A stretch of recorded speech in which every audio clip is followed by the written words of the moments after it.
और जो हो गया उसे सोचा नहीं करते। हासिल होती है उन्हें सफलता, हासिल होती है उन्हें ही सफलता, जो वक्त और हालात पर रोया नहीं करते। तो सबसे पहले थैंक यू कहना चाहूंगी ऑलमाइटी को, वेस्टीज मैनेजमेंट को, एनसीटी मैनेजमेंट को और मेरे मेंटोर को, मेरे स्पॉन्सर को, मेरे अपलाइन, मेरे ग्रेट फादर को, जिन्होंने मुझे ये प्लेटफॉर्म दिया जहाँ पे मैं अपने ड्रीम्स को पूरा कर रही हूँ। आज मुझे मौका मिला है मेरी जर्नी सुनाने का, बट मैं उससे पहले एक और जर्नी आपको सुनाना चाहती हूँ, एक स्टोरी सुनाना चाहती हूँ जिसने मुझे मेरी लाइफ में बहुत इंस्पायर किया है, 360 डिग्री पे चेंज किया है। तो क्या आप स्टोरी सुनने के लिए तैयार हैं? यस और नो? तो स्टोरी जो है बहुत ज्यादा इम्पोर्टेंट है मेरे लिए, बिकॉज आज जो कुछ भी मैं हूँ वो उस स्टोरी की वजह से हूँ। सो ये जो स्टोरी है वो एक गर्ल की है। ये जो स्टोरी मैं आज आपसे शेयर करूंगी वो एक ऐसी लड़की की है जिसके लिए उसके पेरेंट्स काफी सालों से वेट कर रहे थे कि उनके घर में एक नई मेहमान आए। सालों गुजर गए और 7वां साल आया जब उनके घर में गर्ल चाइल्ड आई।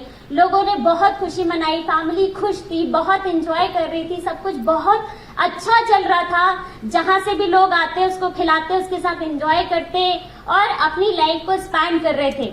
वक्त गुजरता जा रहा था, बहुत अच्छा लग रहा था, फैमिली एंजॉय कर रही थी। धीरे धीरे टाइम निकल रहा था और लगभग 1.5 साल हो गए, पता ही नहीं चला कि वो बेबी 1.5 साल की कैसे हो गई। बट सडन एक मूवमेंट आया, अचानक उसकी तबीयत खराब हुई और उसे तुरंत हॉस्पिटल लेकर गए। उसको हॉस्पिटलाइज किया गया और वहां पे डॉक्टर्स ने कहा कि सॉरी, बहुत मुश्किल है इसको बचाना।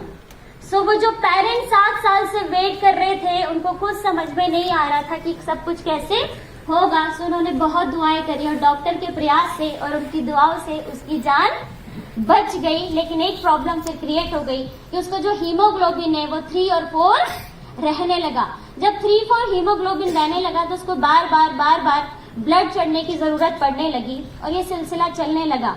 बार बार उसकी लाइफ में ब्लड चढ़ता, बार बार उसकी लाइफ में ब्लड चढ़ता। लगभग 16 साल ऐसे ही गुजर गए और जब ये सिचुएशन चल रही थी, मेडिसिन चल रही थी, तो कॉम्प्लिकेशंस और बढ़ते जा रहे थे। समझ में नहीं आ रहा था, पेरेंट्स को उससे देखते नहीं बन रहा था कि जिस उम्र में खिलौने होने चाहिए उस उम्र में इंजेक्शंस थे, जिस उम्र में स्कूल होना चाहिए था उस उम्र में हॉस्पिटल्स थे, जिस उम्र में सहेलियां होनी चाहिए थी उस उम्र में डॉक्टर्स थे और जिस उम्र में चॉकलेट्स होनी चाहिए थी उस उम्र में उसके पास मेडिसिन थी।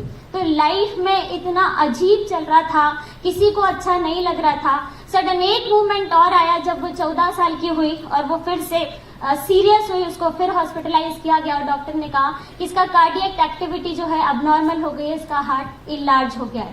पेरेंट्स को कुछ समझ नहीं आ रहा था, उन्होंने जहां बोला वहां उनको दिखाना शुरू करा, जो ट्रीटमेंट बोला वो कराना शुरू किया। बट कहते हैं ना कि उसके पास एक ही चीज थी, वो हिम्मत, और वो हिम्मत और वो दुआओं ने फिर काम किया। एक मिरेकल हुआ। उसके फादर को किसी ने सजेस्ट किया सप्लीमेंट्स। उन्होंने कहा कि आपने सब कुछ करके देख लिया, एक बार इन सप्लीमेंट्स पे भी भरोसा कर देखो। नॉनी स्पिरुलिना और गैनोडर्मा को खिलाना शुरू किए।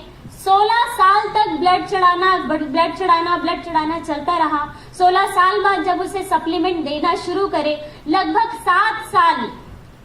7 सालों से वो सप्लीमेंट अभी भी ले रही है। बट माय डियर फ्रेंड्स, उसका रिजल्ट शेयर करना चाहूंगी कि जो प्रॉब्लम उसको पिछले 16 सालों से थी, उसने जब सप्लीमेंट लेना शुरू करे तो उसका हीमोग्लोबिन आज की डेट में पिछले 7 सालों से 12.5 है।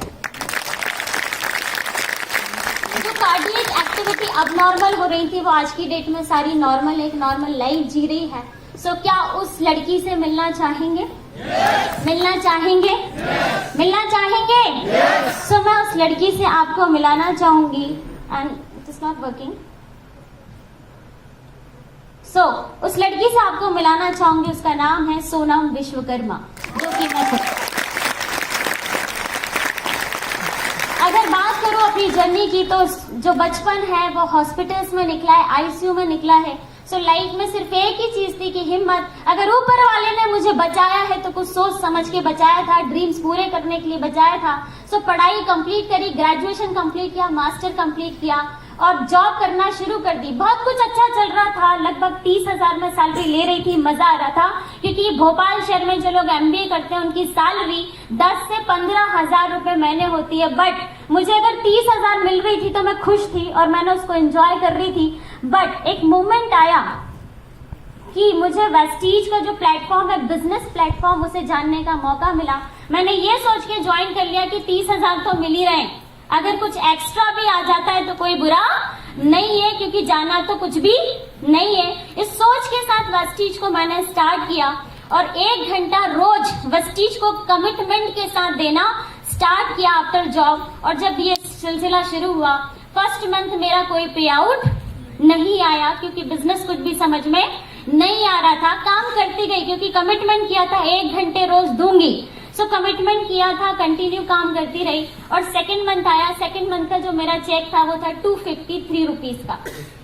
जब 253 रुपीज आए तो मेरे साथ वालों ने बोला कि ये 253 का क्या करेगी। मैंने कहा कम से कम वेस्टीज ने मूवी देखने के तो पैसे दे दिए ना। मैंने कहा अभी मुझे दिए सिर्फ, लेकिन अगले महीने से तुम सबको दिखाने के लिए भी देगी। जो थर्ड मंथ का चेक आया वो लगभग 1336 रुपए का था। फिफ्थ मंथ मैंने सिल्वर क्वालिफाई किया। उस समय मेरा जो चेक था 14,251 था, जिसको मैंने बहुत एंजॉय किया। एक चीज समझ में आई कि 2 साल जॉब को दिए, कभी फॉरेन का सोचा नहीं, 5 महीने वेस्टीज को दिए, विदेश जाने के रास्ते खुल गए। बहुत अच्छा लग रहा था, कमिटमेंट और पक्का हो गया। और कंटिन्यू किया वेस्टीज को। 7वें महीने मैंने गोल्ड डायरेक्टर का लेवल लिया और जिस मैंने गोल्ड किया उसका पे आउट जब बना तो वो पे आउट था 23,421। जब 23,421 का पे आउट आया तो मेरा दिमाग घूम गया। रीजन कि 8 घंटे जॉब को दे रही हूँ, कमाती हूँ 30,000, 1 घंटे वेस्टीज को दे रही हूँ, अर्निंग है 23,000। सोनम क्या कर रही है, क्या करना है लाइफ में। एक रात भर नींद नहीं आई, रात को डिसीजन लिया और बॉस के पास सुबह ही गई, सर मैं आपको 30 साल देने के लिए तैयार हूँ। कितने? 30 साल देने के लिए तैयार हूँ, पर एक सवाल है सर मेरा कि मेरी ये जो 30,000 की सैलरी है इसमें पीछे एक 0, कौन सी डेट को आप बढ़ा देंगे वो डेट मुझे बता दीजिए। क्या वो डेट मिली होगी मुझे? क्योंकि जो 30 साल से कर रहे हैं उनकी सैलरी में एक 0 नहीं बढ़ा, तो मैं ऐसा क्या कर लेती कि मेरे में बढ़ जाता। बिकॉज जॉब तो जॉब होती है। मुझे उस दिन पर्सनली ये चीज समझ में आई और मैंने रेजिग्नेशन दिया, वेस्टीज को फुल टाइम किया। 10वें महीने में स्टार क्वालिफाई किया, 13वें महीने में कारफन क्वालिफाई किया, 14वें महीने में डायमंड क्वालिफाई किया। दोस्तों बहुत मजा आ रहा था क्योंकि रोज नए नए लोगों से मिल रहे थे। अब जिंदगी में कोई बॉस नहीं था, कोई सुनाने वाले कलीग्स नहीं थे, कुछ भी नहीं था, लेकिन मजा आ रहा था बिजनेस करने में, वेस्टीज को रन करने में। बट अनफॉर्चुनेटली जब 14 महीने हुए, मैं मीटिंग करने जा रही थी और सडन मीटिंग करने पहुंचने वाली थी और रास्ते में मेरा एक्सीडेंट हो गया। जब एक्सीडेंट हुआ मुझे एडमिट कराया गया, मुझे पता चला कि मेरे राइट लेग की दोनों बोन फ्रैक्चर हो गई हैं और मेरी सर्जरी प्लान कर दी गई। और सर्जरी प्लान करने के बाद लगभग 6 से 8 महीने में वापस से बेड पर आ गई। दोस्तों उस टाइम बुरा नहीं लगा जब मैं गिरी और मैं टूटी, बुरा तो उस टाइम लगा जब मेरे ही फ्रेंड्स मुझे देखने आए तो वो दुख कम करने नहीं आए थे। उन्होंने आते से मुझसे एक सेंटेंस बोला, तुझे तो हम पहले से ही समझा रहे थे, वो स्कूटी लेके बस तू जब लगी रहती है प्लान करना है, तेरे पैर तो स्कूटी तक पहुंचते नहीं है, तुझे स्कूटी चलाना आती नहीं है और तुझे प्लान करने की पड़ी रहती है। ऐसा तेरा क्या बिजनेस है, छोड़ इसको। पर तुझे समझ में नहीं आ रहा था, अब तोड़ ली ना टांग, अब तो समझ में आ गया होगा। उस मोमेंट पे इतना हर्ट हुआ, एक ही चीज समझ में आई कि सोनम क्या कर रही है। लेकिन फिर वापस से दिमाग में एक बात और आई कि अगर वेस्टीज को छोड़ दिया तो ड्रीम्स एक साइड हो जाएंगे, जिंदगी नॉर्मल हो जाएगी। लेकिन अगर इस डिसीजन को मैं आगे बढ़ाती हूँ तो सारे ड्रीम्स कंप्लीट हो जाएंगे। अगर प्रूव करना है तो जवाब देना पड़ेगा। उस दिन डिसीजन लिया कि अब सोनम जब जिस दिन बेड से उठेगी तो वेस्टीज की कार फंड से अपनी कार फंड से कार परचेज करेगी। बता तो बहुत अच्छा लगता है कि जब मैं बेड से उठी, जब मैं बेड से उठी तो मैंने अपनी टॉप मॉडल टाटा नेक्सॉन लगभग 13 लाख की कार परचेज की।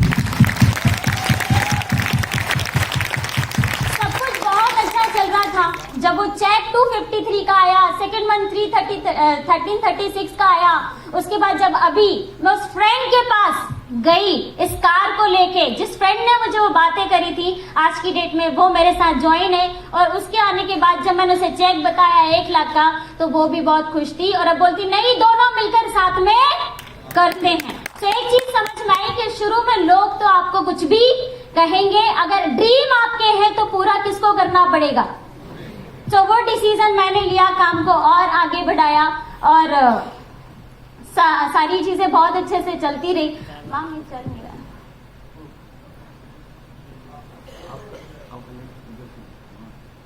ओके, सो सारी चीजें बहुत अच्छे से चलती रही, लेकिन फिर भी बहुत दिक्कतें आ रही थी। जब काम कर रही थी तो लोग कहते थे कि तुम फीमेल हो, तुमको ये काम सूट नहीं करता, तुमको घर देखना चाहिए, तुम्हारे लिए ऐसा नहीं वैसा नहीं। बट बताते हो बहुत अच्छी लगती है कि ये कार मेरे लिए बड़ी बात नहीं है, कार कोई भी ले सकता, पर मेरे लिए बड़ी बात यह है कि पूरे इंटायर खानदान में मैं पहली ऐसी लड़की हूं जिसने 13 लाख की कार परचेज की है। तो बहुत सारी फीमेल्स यहाँ पर बैठी हैं जिनको जब वो काम करती होंगी तो बहुत सारी बातें आती होंगी। सो उन लोगों को मैं कहना चाहूंगी कि जब कभी भी आपकी लाइफ में ऐसे मूवमेंट्स आए कि जब आपको लोग मना करें, आपसे लोग गलत बोले, आपको अपने आप में लगे कि नहीं मैं क्या कर रही हूँ, तो कुछ लाइन्स हैं जिनको मैं बार बार सुनती हूँ और जो मुझे हरदम इंस्पायर करती हैं। अगर आप भी सुनेंगे तो वो आपको भी इंस्पायर करेंगी। सो वो लाइन्स है कि मुझे वेस्टीज क्यों करना चाहिए।